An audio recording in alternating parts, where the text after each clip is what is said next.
nobres colegas vereadores, vereadoras, pessoal que nos assistem em casa, eu fico aqui ouvindo meus nobres colegas e pensando na educação da nossa cidade. A gente sabe que existe um problema muito grave na educação.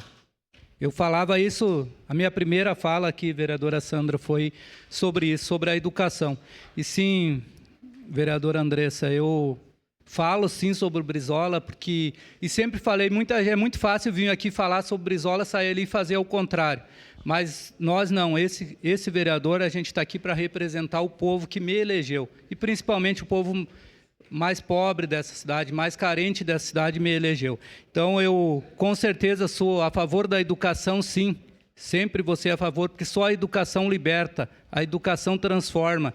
E investir em educação não é prejuízo nenhum. Não é gastar dinheiro à toa, é gastar dinheiro com quem mais precisa. Então, com certeza, vereador Daniel, a gente vota sim a essa moção, mas acredito que nós temos que investir nas crianças, investir em escola, nós temos que construir escolas.